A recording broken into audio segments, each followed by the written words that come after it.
Welcome to another edition of Green is Good. We're so excited to have with us today Beth Davies. She's the CEO of Green ABCs. Welcome to Green is Good.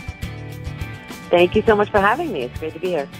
Beth, before we get talking about Green ABCs, can you share a little bit about the Beth Davies story, share a little bit about your background and journey leading up to the founding of the Green ABCs? Sure. I grew up in the States, in Connecticut, and went to school actually in Rhode Island, and eventually became an executive in a big company and lived overseas for a few years. Came home because I have a son who's 9, and I really wanted him to go to school in the U.S. And have always had social issues and sustainability and environmental consciousness as part of how I was raised. I can remember boiling things to recycle them back in the day. I'm that old. And so when I went to get the huge list of things that my son needed for school, that the school nicely sent home, I looked for green options, and there weren't any. So I really I stewed on this idea actually for a couple of years, because it's been something I thought about, and I went to try and find these products and try and, it was a huge amount of material, and I thought, it really should be green, and I really wanted it to be green, and I couldn't find it. So thought about it, and finally, through some innovations and some things coming online in the market, we were able to create a green school company. So, it's always green school supplies company. It's always been the environment has always been something very important to me and part of my life and the way I think and the way we live. And it really wasn't something I could deliver well in this one aspect of school supplies, which I thought was odd. So this is why we started what we did. And when did you start Green ABCs? It's really new. We started the business, I should say, maybe like 6 months ago, but we've just launched the range of products online. Wonderful. For this fall. Hey, listen, this summer and this fall. And that's the fun of our show. We love having big companies. We love having new entrepreneurs and ecopreneurs on the show talking about the great things that they're doing. And for our listeners out there that want to follow along, I'm on Beth's website right now. It's greenabcs.com, abcs.com. It's that simple as ABC. Beth, can you share a little bit about, obviously, you put a lot of thought and work into this. Talk a little bit about some of the information and the background facts and that you put into this that are compelling for our listeners out there in terms of such as the scale of the environmental impact schools have in the U.S. Sure. And things of that such. Sure. I think what a lot of people would be very surprised to learn, and people who are involved in the environment and the green industries and those kinds of things, is how ungreen schools are, and how there are a lot of schools that still use styrofoam every day. It's a really it was really surprising to me, and it was something I really wasn't. So what I would say is there's a big opportunity. There's one way to look at it. There's a big opportunity. The amount of material that students use every year is profound. Just in copy paper alone, there's 53 million school-age children in the U.S. If each one of them uses 2 or 3 pages of copy paper a day, which is grossly underestimating it, that's 1.5 million trees a year plus. So that's a lot of trees. And there's, I think my son's a genius. We all think our kids are a genius, but he's not writing the Iliad in 4th grade. I think we can use recycled paper. You know what I mean? So I think that there's a huge opportunity for us to move. There's 2 real big wins here with green school supplies. Yeah. One is the environmental impact, which is profound. Right. We're talking about a lot of natural resources that we're using that are virgin material to create product. But we're also talking about a huge opportunity for recycling and for using products, again, to create things like pens and notebooks and scissors. But we have a bigger opportunity, I think. That's profound, but we have a huge opportunity as well in terms of education. So if you've ever thrown out, I use this story a lot, if you've ever thrown out a soda can in front of a 10-year-old in the garbage instead of the recycling bin, you're more than likely going to hear all about it. Yep. Right? That's recyclable. That's right. The education about recycling has been really strong in schools, and it's successful. And really teaching children at a young age about these kinds of things has proven to be a really successful way to go. So imagine if in 10 years you went to go buy something in the store and that child said, "Oh, what is this made from? Is it renewable? Is it made from recyclable materials? Is it made from renewable resources? Is there an innovation that makes this biodegradable?" In 10 years, if a child automatically thought, when you go to purchase something, what's in it? How's it made? Where is it made? Then that's a huge step forward in kind of the culture of sustainability and the culture of sustainability and the things that we use every day. So our vision is twofold. It's to help schools to use sustainable products, and it's also to help create this mindset and this teaching opportunity with children about sustainability in the things they use every day. I like it. And so, when you started the business enterprise and actually took your vision and the information you had gathered and now put it online as a business opportunity, how do you go about marketing it? Of course, putting it online is one thing, but then what segments of the population, did you start trying to message and educate to start building traction? Well, the interesting thing is that that's a really good question. How do you reach these people? So most public schools have parent-teacher associations. Right. So what we're doing is reaching out to those associations to let them know about our company. And what we do for schools is every school is different, but I don't know if you have kids or if you have kids that are school age, the list you get home can be 25, 50 items deep depending on the school. Sure. And it's variable. So we work with PTAs to create what's called customized kits. So PS1 in Manhattan, we will sit down with them and we'll design a kit from all our full range for each one of their grades. So they'll have a kindergarten kit, first grade kit, and we'll give them all the tools they need to send out flyers home in the backpacks, and also to have parents go online and order it online so that they can create custom kits for what they need for their school. And the parents have the option to buy the green version, so they know they're getting exactly what the school wants. We also sell standard kits, which are, and this is a kit that is provides a year's worth of school supplies, so you don't have to keep going back to the store and this kind of thing. So it's 5 notebooks for the year and 3 packs of pencils and this, that, and the other, depending on the school. We also sell standard kits that provide what you need for the classroom and your child. So things like copy paper and things like that are included. We have student kits, which are just what the kid needs, what your child would need for their grade for the year. And then we have teacher kits, which are, teachers spend over $1 billion a year on school supplies. Wow. So this is a great way for people to give a gift to a teacher or to support a teacher in their life. I love it. By buying a gift, buying a kit that provides what the teacher needs to run their classroom. So the folders and the pens and the things that they themselves need, and gives them a bit of supply for some of the kids in their class that don't necessarily have everything they need. So if you have 25 kids in a class, 10 will probably buy the kits, or 5 to 10 will buy the kits. 5 to 10 are going to buy what their individual child needs. But there are unfortunately going to be some children in the class whose families are not in a position to buy anything. So these teachers' kits provide some items that all the kids are going to need, so that teachers can help out the kids in their class individually. My mom was a teacher for.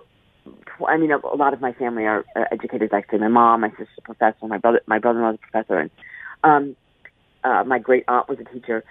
So there's a lot of teachers, and I remember every year going and buying just reams and reams of stuff at at the store Sure. and having just a drawer where she'd dole out things to the kids in her class. Because the reality is that in New York City alone, we have 1.25 million kids in the public school system. 250,000 of those children get a free lunch every day, which means they are below the poverty level. So there's a real gap in there's a real gap in resources for a lot of these students, and a lot of that burden falls on the teachers. They end up buying a lot of the supplies for kids who need them. So the teachers. So those are three options. There's four options. I mean, we have kits that help provide that are very standardized and give if you just want to do it, if you live wherever, you can just go online and order it. If you want to try and move the green agenda forward in your school, we can meet with your PTA and help create custom kits for you and your school and your child's class and his grade and the school, and get that process going for you. For our listeners who just joined us, we've got Beth Davies on. She's the CEO of Green ABCs. To learn more about Green ABCs, go to greenabcs.com.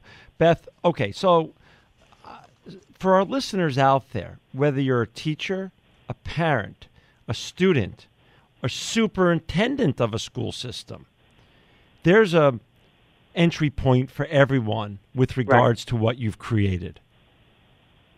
Sure, absolutely. Right? Absolutely.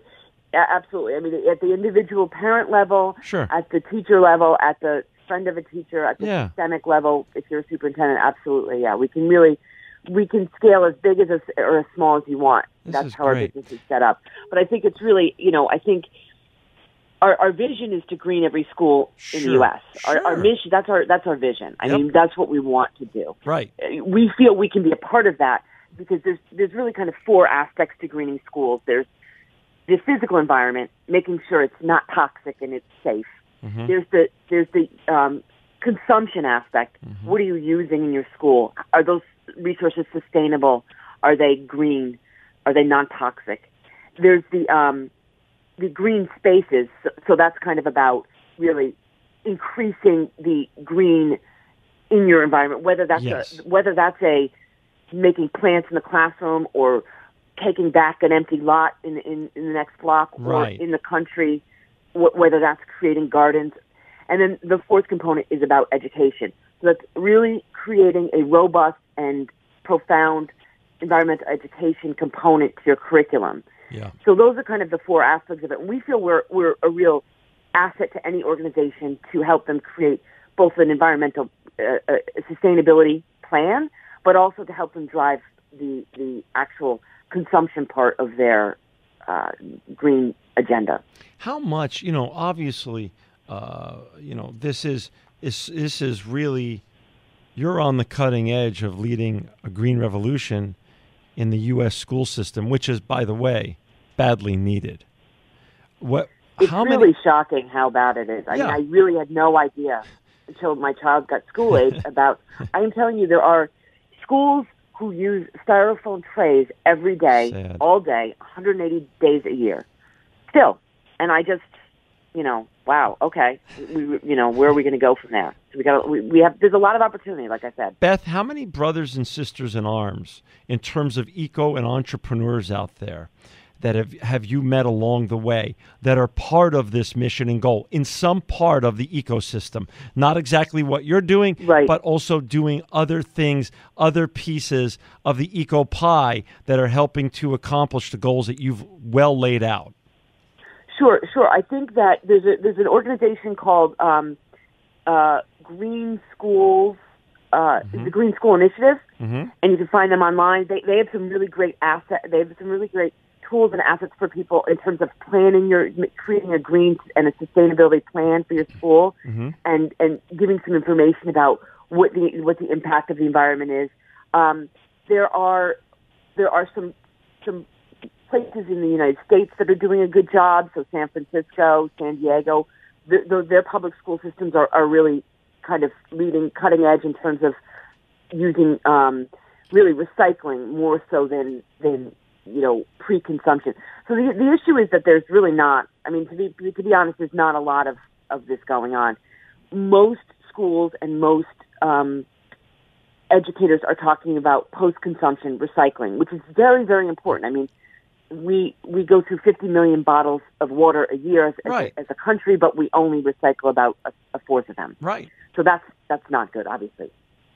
So there's huge opportunity in the post-consumption aspect. Sure. But we're really trying to drive the conversation to, before you buy it, what's it made of? So let's go back. Before you buy it, we're trying to change how things are made. Because the issue is with the environment is, from my perspective, sure, we're really not going to solve this issue unless we stop making things from virgin material. Right. Unless we stop making, everything we use every day. Right. And we start recycling things, or we start using things that are renewable resources. So we use, for example, corn to make our plastic, as opposed to traditional plastic, which is a petrochemical derivative. We use corn. We use bamboo to create some of our paper. All of our paper is 100% recycled. If it's not that, it's made from bamboo, which is an extremely strong and plant, one of the fastest growing in the world. And when you harvest it to make things, you don't kill the plant. Right. So it's a renewable resource. So, we need to look at things like that and just, change how we make stuff, full stop. Absolutely. On a big scale. We're down to the last 3 minutes or so. I do want to ask you, so you've spent a lot of time and energy not only doing research and then making the relationships and building the website and all the sell-through aspects, but also sourcing all these great green materials that you're now promoting and selling. Yes, yeah. It took months and months to find these products. Now, we work with some big brands, sure, like Papermate has a line of products that are all made from recycled wood, which is great, and Elmer's glue. But there's lots of little brands like Onyx and Green, which is a great company out of Canada that has a whole range of green products and uses a lot of innovation. So they've created the corn plastic, and they have a additive they put in their plastic folders that makes them biodegradable. So we really looked to kind of we had no boundaries of who we'd work with in terms of, they obviously had to be green and they had to be a innovative company, but we weren't saying we'll only work with big, well-known global brands. So we've really kind of sourced the best of what I think the best of what's out there. For each of the categories that we have, whether it's pencils or paper or markers or. Got it. And Beth, share with us. We're down to the last 2 minutes or so. Tell me and our listeners, what's your goals here? You've got hurdles. Obviously, the legacy of the past and the apathy that still exists. What are some of your biggest challenges in the next year or two ahead, given you're a relatively new business, and what are some of your goals? Well, our biggest challenges are getting schools to adopt sustainability as a vision that they want to deliver. Okay. Our biggest challenge is getting schools to commit to becoming green and working with us to help them in the supply aspect of the school supplies. Okay. That's our biggest challenge. But I think we plan to just do one school at a time, and just, we have a sales team around the country and just meet with the schools on an individual basis and grow year on year.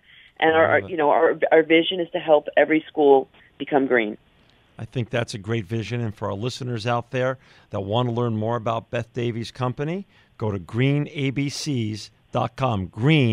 greenabcs.com. You could buy products, you could learn more about her great services, and you could introduce it to others in your school system, other teachers, other students, other school superintendents that run entire systems. Share the great word of Green ABCs. Beth, thank you for leading the green revolution in the U.S. school system. You are truly living proof that green is good.